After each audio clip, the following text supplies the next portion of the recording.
Buonasera, benvenuti al TG Sicilia, alle principali notizie di questa edizione. Bonifiche, navette gratuite, più controlli sugli autobus e 200 telecamere di sorveglianza. A Palermo arriva il piano per la sicurezza allo Zen. Intanto lo chef giunta dice no ai Maranza nei locali del centro storico. Allarme sicurezza anche a Siracusa dopo un'escalation di intimidazioni ai commercianti e furti con spaccata. Chiesti più controlli soprattutto nelle ore serali.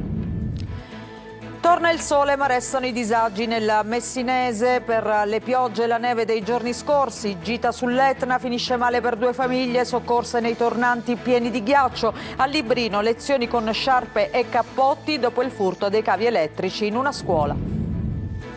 Inaugurata a Monreale la casa di comunità per l'assistenza intermedia tra medicina di base e ospedali. In Sicilia ancora solo 20 strutture sulle oltre 150 previste. A Catania Lorenzo Fragola canta per i piccoli pazienti dell'ospedale San Marco, l'iniziativa nel progetto Musica in Corsia.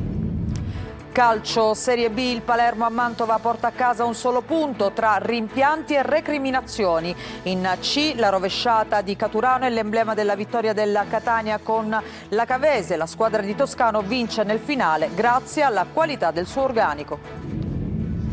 A Trapani cala il sipario sul basket, il giudice sportivo ha escluso la Shark con effetto immediato dalla Serie A. Annullate tutte le partite giocate e società condannata a pagare una multa da 600.000 euro.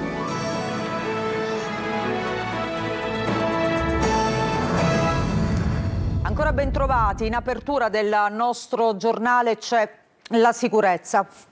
Bonifiche, navette gratuite, più sicurezza sugli autobus e 200 telecamere di sorveglianza.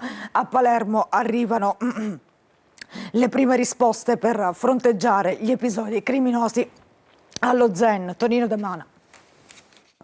In una Palermo violenta dove furti e rapine sono all'ordine del giorno e dove si sono registrati 4 morti tra giovanissimi, tra zone rosse istituite nel centro storico per bloccare l'ingresso di soggetti pericolosi, c'è un'emergenza nell'emergenza ed arriva dallo Zen, un quartiere ribattezzato Polveriera e balzato agli onori della cronaca dopo gli spari alla parrocchia di San Filippo Neri. E proprio in parrocchia si sono riuniti Giovanni Giannalia, gli assessori comunali, i presidenti delle partecipate del comune, il comandante della polizia municipale Angelo Coluccello, cittadini e rappresentanti di associazioni che operano nel territorio. La risposta è stata immediata: spazzamento, bonifiche, navette gratuite all'interno del quartiere, nuovi dispositivi all'interno di autobus a tutela di utenti e conducenti e 200 nuove telecamere per la videosorveglianza. Entrare nel cervello di questi ragazzi ci vuole veramente soltanto il Signore, quindi si può riuscire. Io quello che sto facendo è i passi dovuti davanti a una situazione del genere. Dallo Zen al centro storico, ostaggio anche in questo caso di delinquenti che prendono di mira turisti o ristoratori. Da qui lo sfogo a Buongiorno Sicilia dello chef Natale Giunta. Io non posso entrare, no Maranza, occhiali Cartier, barba da delinquente, con la nona. Tu qua non sei gradito, non devi entrare. Quella di Giunta non è solo la provocazione, tanto che ha deciso di stampare questi adesivi per proporli gratuitamente ai colleghi esasperati come lui. No Maranza, ciao. La polizia municipale ha sequestrato una discoteca abusiva in via Principe di Belmonte, in pieno centro a Palermo, dove sono state trovate decine di clienti che ballavano e bevevano alcolici in un seminterrato senza uscite di emergenza e senza alcuna autorizzazione. Gli agenti hanno trovato anche un centinaio di fontane pirotecniche pronte per essere utilizzate. L'operazione è stata portata a termine il 10 gennaio dopo il drammatico rogo alle Constellation a Cran Montana in Svizzera. Ed è emergenza sicurezza anche nel siracusano. Nelle ultime settimane escalation di intimidazioni ai commercianti e furti con spaccata, gli ultimi 2 ieri. Tutti chiedono più controlli perché, come qualcuno dice al nostro telegiornale, anche uscire la sera diventa pericoloso. Sentiamo Francesca Loi. La sera le risse che si vedono in giro, i negozi, le vetrine divelte, quindi sicuramente una maggiore presenza da parte dello Stato sarebbe gradita in questo periodo soprattutto. Ci sono furti, aggressioni, e per questo motivo chiediamo maggiore sicurezza. Dall'entroterra alla costa, dai furti con spaccata per svaligiare i bancomat alle intimidazioni ai commercianti. Nel siracusano è allarme sicurezza e la richiesta è una: più controlli anche durante la notte. Sta capitando ovunque, la sera che c'è meno sicurezza, non si riesce a uscire con quella tranquillità anche per farsi una passeggiata, anche portare giù il cane, perché magari non sai anche chi incontri. A mio avviso sarebbe necessario un po' incrementare il controllo, installare sicuramente più videocamere di sorveglianza anche nelle zone più trafficate della città. Già qualche settimana fa in prefettura si era deciso di intensificare i controlli, almeno in città, ma questo sembra non aver intimorito la criminalità. Così, soprattutto chi ha un'attività commerciale vive nella paura. Forse serve ancora di più intensificare questo, sappiamo che però ci sono delle difficoltà di organico e quindi questo magari può favorire o può dare una minore percezione del controllo del territorio. A breve comunque si riunirà di nuovo il Comitato per l'Ordine e la Sicurezza Pubblica e sempre nei prossimi giorni potrebbe esserci anche una manifestazione di piazza organizzata dalle associazioni anti-racket. Intanto di questa escalation criminale è stato informato anche il Ministro dell'Interno Piantedosi. E a proposito di questo, a Siracusa mercoledì si riunirà il Comitato per l'Ordine e la Sicurezza. Andiamo a Piazza Armerina. Atti sessuali camuffati da scherzi e una condotta definita predatoria. Queste le motivazioni della sentenza d'appello che documentano le ragioni della condanna a 3 anni per l'ex sacerdote Giuseppe Rugolo e smontano la linea difensiva. Cosa scrivono i giudici? Lo sentiamo nel servizio di Gerritalia. Atti fisici a chiara connotazione sessuale camuffati da scherzi camerateschi, palpeggiamenti, contatti insistiti e una manipolazione psicologica esercitata sui ragazzi più fragili. È il quadro delineato dalle motivazioni della sentenza con cui la Corte d'Appello di Caltanissetta ha confermato la condanna a 3 anni di carcere per Giuseppe Rugolo, ex sacerdote, già giudicato colpevole in primo grado dal Tribunale di Enna. Dopo 180 giorni i giudici depositano un testo che rafforza la ricostruzione già accolta in primo grado e conferma l'attendibilità della vittima, il giovane archeologo Antonio Messina, che ha denunciato il prelato. Secondo la Corte non si tratta di episodi equivoci o di rapporti consensuali, come sostenuto dalla difesa, ma di una condotta reiterata, incompatibile con il ruolo educativo e di guida spirituale ricoperto dall'imputato. I magistrati parlano di un approccio invadente e predatorio, contrassegnato da una vera e propria devianza sessuale mascherata da missione pastorale. Oltre agli abusi fisici emerge l'uso di strategie di manipolazione psicologica, attraverso le quali Rugolo avrebbe normalizzato comportamenti del tutto inappropriati, sfruttando la propria autorità sui minorenni. A rafforzare il quadro accusatorio anche un dato ritenuto significativo: oltre 19.000 accessi a siti pornografici in soli 9 mesi, elemento che per i giudici contribuisce a delineare il profilo di una personalità deviata, già confermata dalle testimonianze raccolte nel processo. Sul piano istituzionale i giudici precisano che per la diocesi di Piazza Armerina non c'è stato un proscioglimento nel merito. La curia, inizialmente ritenuta responsabile civile, viene esclusa in appello perché è considerato un ufficio interno alla diocesi. Quanto al ruolo del vescovo Rosario Gisana, oggi imputato per falsa testimonianza insieme al vicario giudiziale Vincenzo Murgano, la Corte d'Appello richiama integralmente le valutazioni già espresse dal Tribunale di Enna. Tutti i motivi di appello sono stati respinti. Per i giudici la ricostruzione dei fatti è solida e la tesi difensiva del consenso crolla definitivamente sotto il peso delle prove.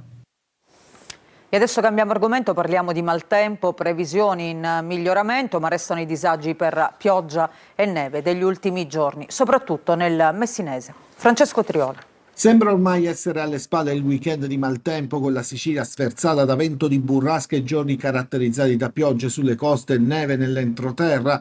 La settimana appena iniziata si preannuncia più stabile, anche se resta alta l'attenzione per il vento e le mareggiate. Non c'è un'allerta meteo da parte della Protezione Civile regionale, ma c'è attenzione legata proprio ai venti, con i mari che restano agitati o molto agitati, soprattutto lo Ionio, mentre il Tirreno meridionale è molto mosso, con moto ondoso in graduale attenuazione. Negli ultimi giorni le mareggiate hanno colpito in modo particolare le isole Eolie e la costa tirrenica del Messinese, con onde che in alcune aree hanno raggiunto anche gli 8 metri di altezza. Il litorale tirrenico della città di Messina non ha riportato danni strutturali rilevanti, ma i lungomari di Acqualadrone, Rodì e San Saba sono stati caratterizzati dall'insabbiamento della strada. I vigili del fuoco hanno eseguito numerosi interventi per la rimozione di alberi pericolanti, il distacco di cornicioni e allagamenti in abitazioni.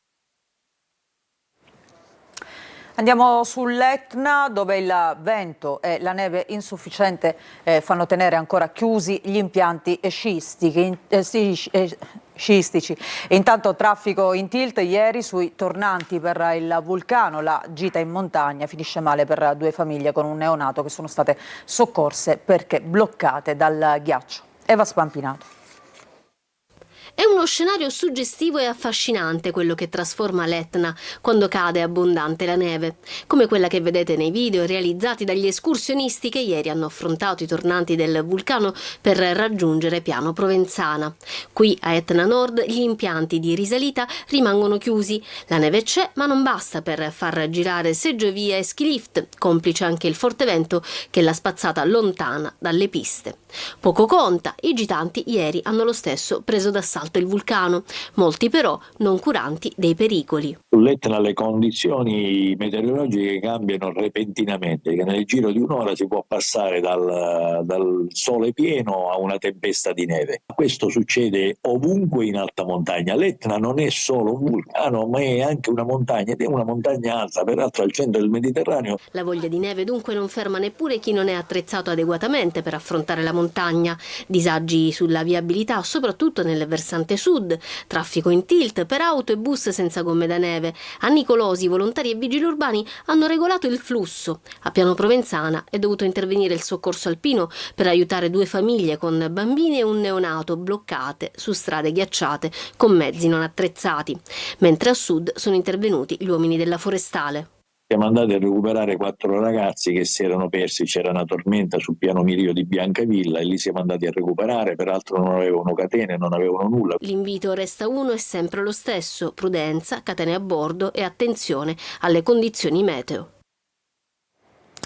Intanto il freddo ha raggiunto anche la Sicilia, a Catania, nelle aule del plesso Masseria Moncada di Librino. Gli alunni e i docenti stanno con sciarpe e cappotti dopo il furto dei cavi elettrici. La preside dice: aspettiamo ancora i tecnici comunali. Giusy Lazzara. Ore 10 a lezione con cappotti e sciarpe dentro le aule gelide. Benvenuti nel plesso Masseria Moncada di Librino dell'Istituto Comprensivo Rita Atria di Catania. Un anno fa il furto dei motori e dei cavi elettrici hanno messo fuori uso il sistema dei condizionatori. Risultato: 3 piani dell'istituto al freddo. C'è davvero un freddo incredibile. Cosa chiede a questo punto all'amministrazione? Interventi che andrebbero organizzati e strutturati anche nel corso dell'anno e non certamente a ridosso della stagione fredda. Noi facciamo le nostre richieste, ma insomma. Entriamo in una delle aule della scuola primaria, oggi deserta. Quando si entra qua dentro troviamo i pinguini che passeggiano nel corridoio e dentro le classi. Quelli che patiscono molto il freddo sono questi di sotto, cioè infanzia e primaria. Non va meglio negli altri 8 plessi dell'Istituto Atria, che accolgono complessivamente 1200 alunni. Quando le classi sono piene non possiamo dare aiuto, escono fuori. Se c'è il sole preferiamo stare fuori al sole dove non c'è freddo. In quello Gramignani, ad esempio, si battono i denti. La potenza elettrica non è sufficiente per alimentare i radiatori e la caldaia non funziona da anni. C'è una notizia che arriva da Catania: un uomo di 54 anni è morto giovedì scorso nel policlinico per l'influenza K. L'uomo era ricoverato da 2 giorni per una grave insufficienza respiratoria. Il paziente, assieme ad altre 2 persone, era sottoposto alla respirazione extracorporea ECMO.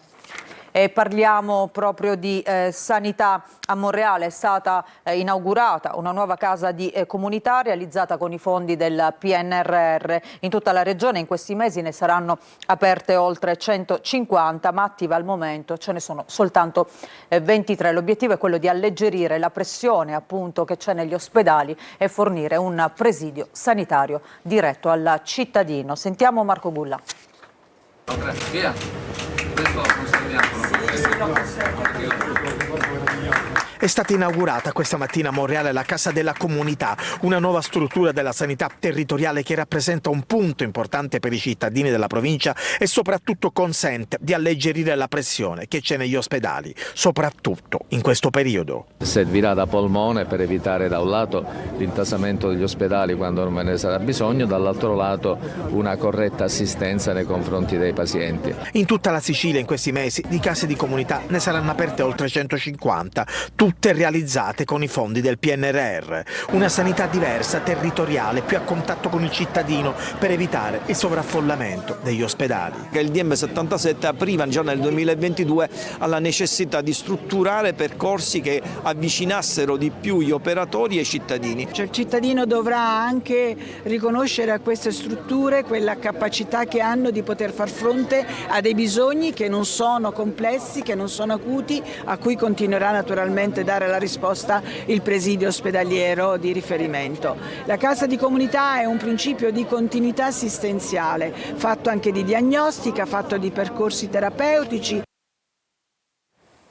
A 3 anni dalla morte del missionario laico Biagio Conte, la città di Palermo gli intitola una strada. Manlio Viola.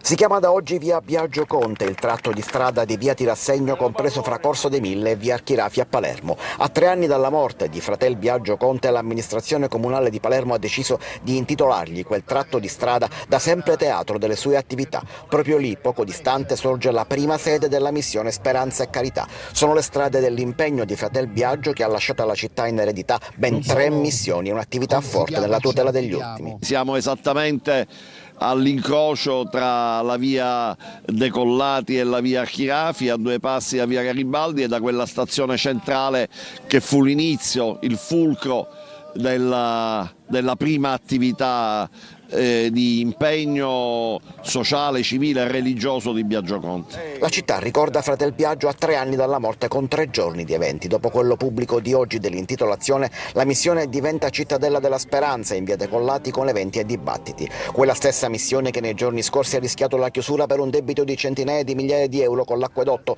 Quella missione che ha bisogno di supporto e sostegno, ora che non ci sono più gli scioperi della fame a cui ci ha abituato fratel Biagio, con i quali ha sempre piegato le istituzioni alle esigenze degli ultimi. A reggere la missione oggi è Don Pino Vitrano.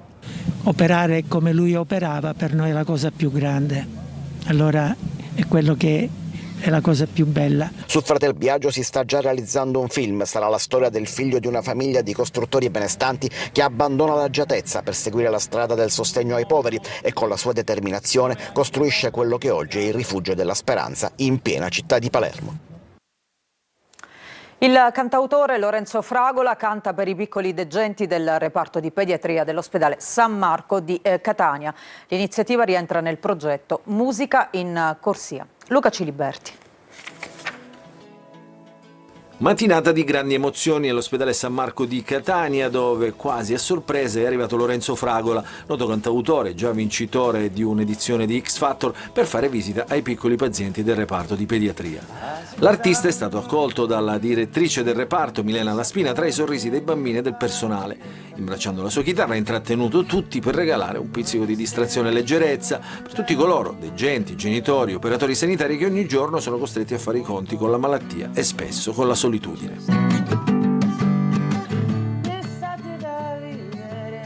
L'evento rientra nella splendida iniziativa Musica in Corsia, portata avanti con passione dall'Associazione Corsia a Coloni, con la collaborazione dell'azienda ospedaliera universitaria Policlinico Rodolico San Marco di Catania, diretta da Giorgio Santonocito. L'obiettivo è quello di trasformare l'ambiente ospedaliero in un luogo di vita, dove anche la musica diventa parte del percorso di cura.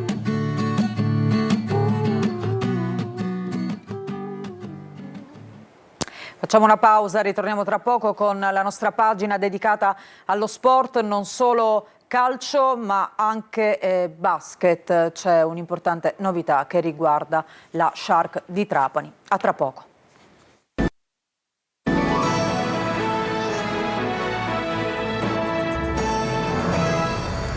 Seconda parte del nostro giornale, ancora ben trovati. Adesso il calcio, partiamo dalla Serie B, pari e rimpianti per il Palermo che ieri a Mantova è stato raggiunto al 95esimo. Critico Inzaghi che ha detto meritavamo la vittoria. Marco Gulla. Ancora una volta la cosiddetta zona Cesarini inchioda il Palermo. È il 95esimo quando Marras del Mantova si inventa questo gol. Il vantaggio di Ceccaroni nel primo tempo viene annullato. Il Palermo porta a casa un solo punto tra rimpianti e recriminazioni per non aver chiuso prima il match. I rosanero ieri a Mantova hanno comunque giocato una buona partita, soprattutto nel primo tempo. Dopo il gol di Ceccaroni la formazione di Inzaghi ha avuto le occasioni per chiuderla, ma l'ex Bardi è stato bravo su Poyampalo. Nella ripresa i ritmi si sono abbassati fino al pareggio del Mantova. Mi spiace perché oggi la squadra si può rimproverare poco se non quello di non averla chiusa. Quando hai 6-7 occasioni del genere devi andare sul 2-0 perché poi anche se non abbiamo mai sofferto un tiro, magari il tiro della domenica, e può succedere quello che è successo. Dispiace, però bisogna ripartire, la prestazione è stata fatta. Il primo gol di Ceccaroni in campionato sembrava aver messo le ali ai rosanero. Ci dispiace parecchio perché rispetto a quella che è stata la partita d'Avellino, oggi c'è stata una grande prestazione, abbiamo avuto tante palle gol, non abbiamo subito praticamente niente. Dispiace, però questo è il calcio e dobbiamo ripartire. Abbiamo finito il giro d'andata, adesso bisogna dare continuità a quello che è stato l'ultimo periodo. E il Palermo proverà a ripartire domenica al Barbera nel match contro lo Spezia. Il Catania, nuovamente capolista in Serie C, ha dimostrato la forza del suo organico nella vittoria giunta dopo una partita difficile contro la Cavese. Toscano può contare su alternative di grande livello. Marco Carli.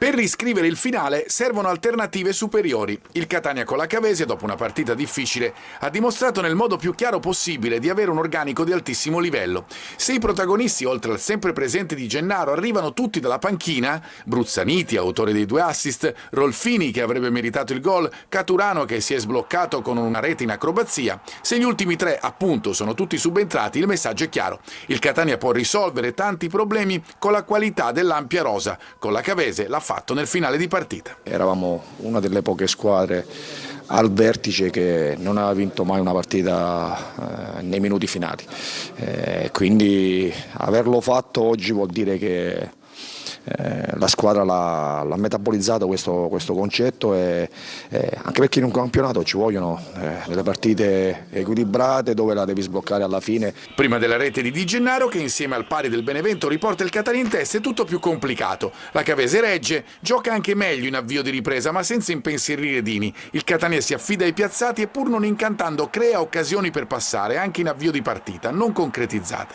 Poi nella ripresa i cambi. Rolfini si muove su tutto il fronte d'attacco, Bruzzaniti si dimostra un grande acquisto, il prossimo sulla lista degli arrivi ufficiali è Miceli. Caturano si sblocca, si commuove e racconta l'attesa che l'ha portato a tornare protagonista. Veramente dentro ci tenevo tantissimo, è stato un'esplosione di gioia indescrivibile, quindi era tutta quella la emozione proprio perché non vedevo l'ora.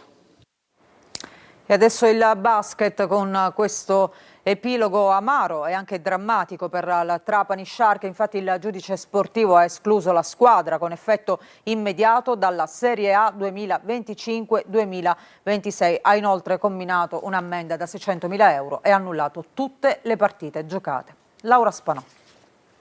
Finisce nel peggiore dei modi la vicenda legata alla Trapani Shark, la squadra di basket del patron Valerio Antonini che da settimane fa i conti con diversi punti di penalizzazione in campionato a causa di irregolarità amministrative nei pagamenti di ritenute e contributi. L'ultimo atto arriva dal giudice sportivo che ha escluso la Trapani Shark con effetto immediato dalla Serie A di basket 2025-26.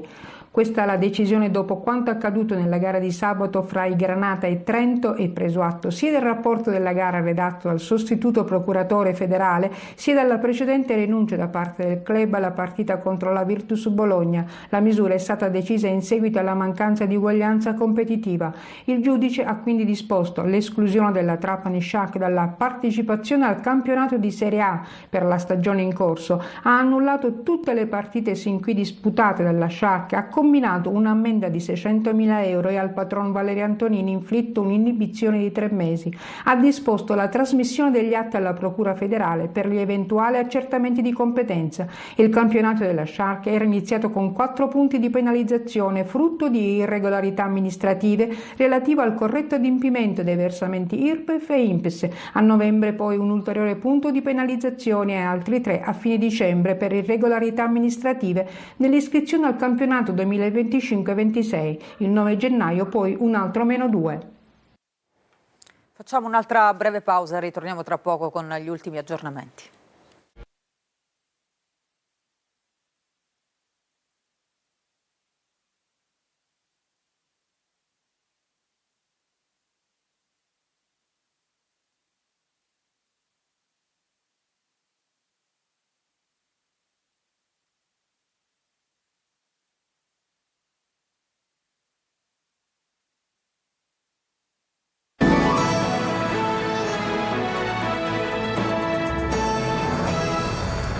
Il Consiglio dei Ministri ha indicato domenica 22 e lunedì 23 marzo come date del referendum sulla riforma costituzionale della giustizia. Nella stessa data si voterà anche per le elezioni suppletive. Questa era la nostra ultima notizia. Grazie per averci seguito. A tutti voi un buon proseguimento di serata.